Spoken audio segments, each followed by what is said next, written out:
metrics, shaping every body.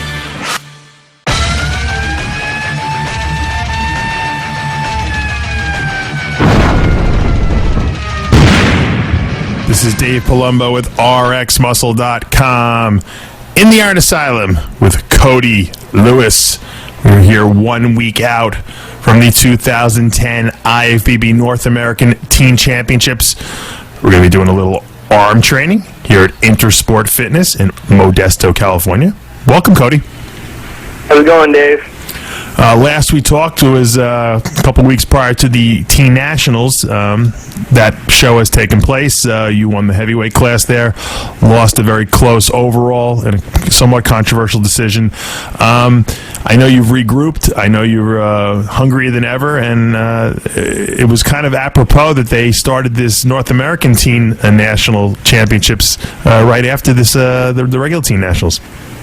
Definitely, man, definitely. I'm so happy that they added a teen division to this.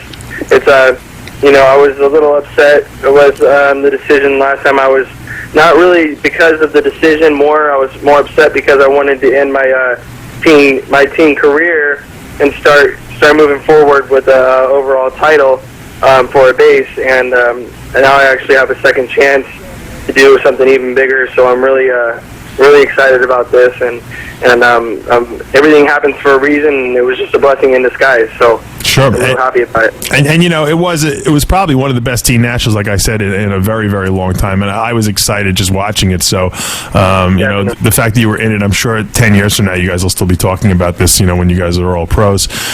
Let's talk about this North American, because this is the first year. Gary Udit had the I guess the impetus to start this division, and I think it's going to be very popular because look, there's not that many places for you guys teens to compete, and to have another national title available to you guys, I think, is phenomenal. Now, let's talk a little bit about your arms. Everyone knows that your legs are great. Okay, no one will doubt that. You probably have the best set of legs on any teen guy out there at this point in time, maybe ever. What have you been doing to work on those arms and bring those things up to match your lower body? You know, actually, I've been doing, believe it or not, I've been working a lot on my peaks with a lot of cable exercises. I've noticed that working more with cables with my arms has actually helped my peaks to get a lot taller, and not so much as I used to lift a lot of heavy weight, but I never really focused on the squeeze of the muscle, and now I notice my arms are growing a lot more from more focusing on paying attention to the muscle and the squeeze, and cables actually really helped me to do that, to keep me from swinging and things like that. So that's why you probably see me doing a lot of cables in this. Yeah, well, you know, we're starting right now. We're watching you some close bench pressing for triceps, which is really a mainstay of the mass type movements to build those thicken up those triceps. I'm happy to see you doing those. But you know what? I have to tell you, you know, and I've said this many times before. I've written it in articles. I believe the exercises that help build my arms, especially because I had a long arm, the best were cable movements, and I got that from Vince Taylor, believe it or not. And sometimes when you have long arms, it's easy to cheat and not use your arms when you're doing like basic, like, you know, barbell curls, and sometimes the cables are actually better. Your shoulder. Yeah. I agree. Do you find, I mean, because usually at 19 years old, you don't find that you have to start doing, you know, like concentration type movements. You know, most people are just doing mass movements. But with the level of development that you have on your body, do you almost have to treat your body like you're 25 or 26? Yeah, exactly. Yes, you do. Definitely. You have to, I take it just as serious as any other bodybuilder that's in their 30s or anything else. I treat my body just like if I was 25, 26. I don't treat it like a 19-year-old, obviously. Otherwise, it wouldn't be as developed, I don't think, as it is at 19. I focus on every muscle. I treat them like they're fragile. You know, I don't overtrain them or lift too heavy to where I'm going to tear a muscle. And I focus on the muscle. You know, when it's done, it's done. And you can only do so much in a day, especially when you're getting ready for a show. So, yeah, I definitely take really good care of my muscles and treat them like an older person would. How hard is it to continue dieting? Because I know you've probably been dieting since 12 to 16 weeks before Teen Nationals. I know that was before Nationals. How many weeks? 16 weeks before Teen Nationals. I mean, you probably in your mind were saying to yourself, all right, I get to eat anything I want after Teen Nationals, and then you obviously you don't do as well as you would have liked, and then you say, all right, I got to go another 8 weeks or 6 weeks, whatever it was, for North American teens. How difficult has that been? Let me tell you, man, it's been literally the hardest thing I've ever done in my life. Because like you said, I went 16 weeks before the Teen Nationals. I gave it every single thing I had. Like, I don't know if you could be more hungry at that time. I just wanted to win so bad that I gave it my 100%, 110 best percent. And, I plan to be done after that 16 weeks and go home and eat as much as I want and start my off season and be happy. But plans changed, and I had to go straight from, being off season for one day and to changing my mind back around and getting right back on a diet. It was very hard, and my body, it didn't want to respond almost because it had got to that being not lean and knew I'm trying to do this again, and it kind of fought against me. And I've had to work 10 times harder for this show than I even did for the Teen Nationals. Much more cardio, much more everything just to get my body to respond because it's so tired at this point.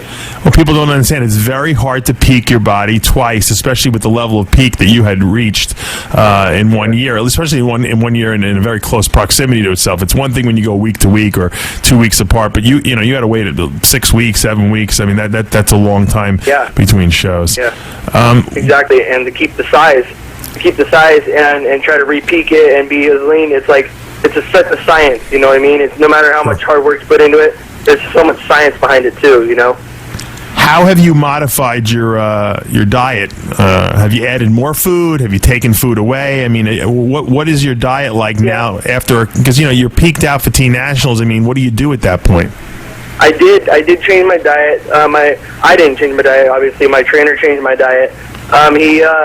Basically, we did add an extra meal or two. It went up to 2 meals, and now it's back down to one more meal. But it's a little bit more protein. We changed the proteins over. I was eating a lot of chicken for the Teen Nationals. Now it's a lot of fish because your body kind of gets used to. I think my body got kind of used to the chicken, and it needed to be changed over. So we did change it over to fish, and I had to kind of change my carbs around. Cycle them differently because they were used to the cycle before. So totally changed my carb cycle around, much lower carbs this time than I could do last time. Like I said, my body it's fighting me to get as lean as it did before because it knows what I'm doing. So basically much lower carbs, much more cardio, a lot more hard work. Did he give you any cheat meals in there? Were you able to have a cheat meal once a week where you ate what you wanted? No, not even for the Teen Nationals I did any cheat meals. Wow. I mean, there was like high carb days, but nothing like you would think, like someone go out and have a hamburger, nothing like that. It was like I would have a high carb day, like where my carbs would double on a day or something, but no real cheat meals. All clean carbs, in other words.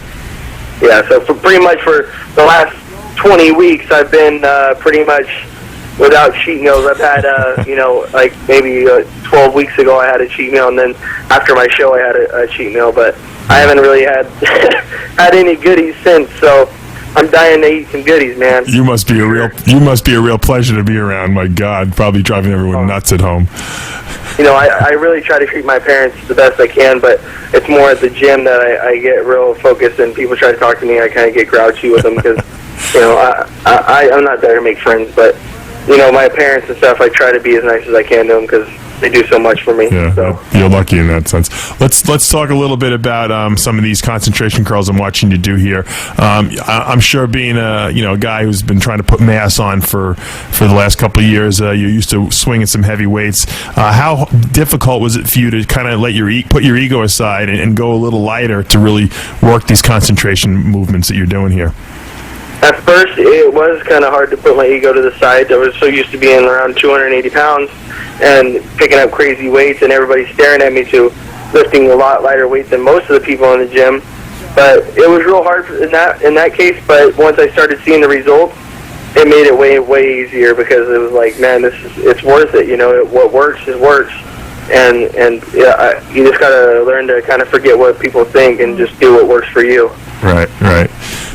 Obviously, we've talked about this before with the haircut. You got kind of like the rebel thing going on there, the Chuck Liddell haircut. Do you ever see yourself, changing that up? Will one day you just say, you know what, I don't want it anymore, and change your look, or is that something you're going to keep around for a while?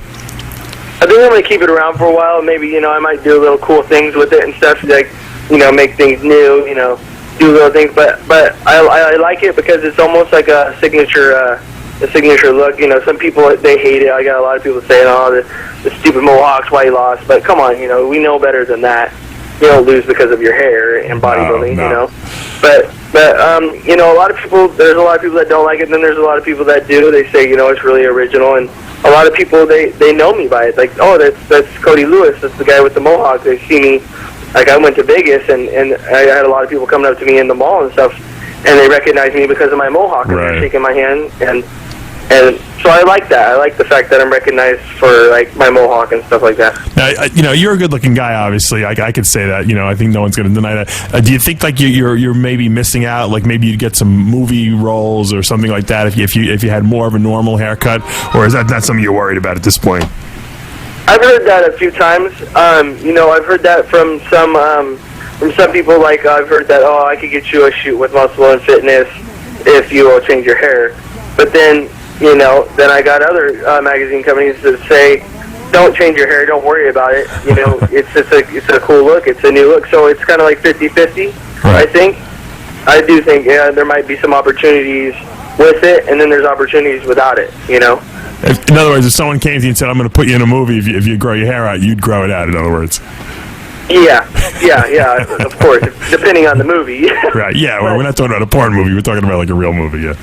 But a lot of people, they've been saying, like, there's a good way to look at it. Like, I could be, in a magazine, you could promote me as a UFC fighter for supplements, or you could promote me as a bodybuilder because I have both looks. You know what I'm saying? That's true. Well, it didn't bother me. Obviously, we signed you on for a species contract, and we're very happy to have you. You're awesome. So happy to be with Species, man. You guys are the best.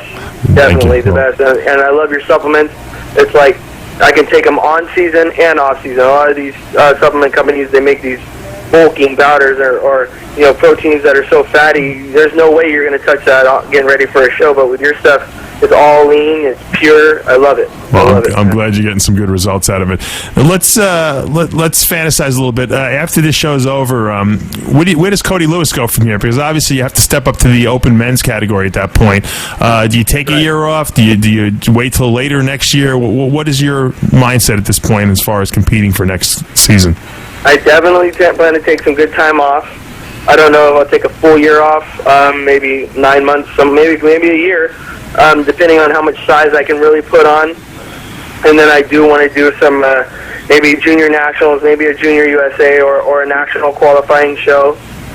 And maybe after that, put on a little more size and try to go to a national show and start working towards a pro card, because I want to get that at a young age. I got to do this, stay ahead of the game, Well, Jason Hudd just won his pro card. He's a former teen national champion. And, amazing. Yeah, and he looked incredible, the amount of size this kid has packed on. But then you got, Uriah McGee, who won the teen nationals last year. He did the Junior USA a couple weeks ago. Didn't have the level of conditioning that he had when he won the teen nationals. So I guess it's got to be a balance. It's got to be a balance. I had said something to him about that in that forum. I just told him that he probably needed to work on his condition, and I wished him the best. And it's a learning curve for all of us. I think conditioning always wins shows. Always. I mean, anybody can come in big, anybody can come in full, but to be dry and conditioned and full, that's the combination that they want. You know what I mean? Condition is where the hard work is. Yep. Well, Cody, we're looking forward to seeing you up on stage come this weekend at the North American. Hopefully you will be the teen national North American champion. I have faith in you, and we'll be watching you. I'm very excited to be there, and I'm very excited to be bringing Species as my sponsor company. I really appreciate it. Well, that's great. For now, we're out of time. I'm Dave Palumbo with Cody Lewis in the Iron Asylum.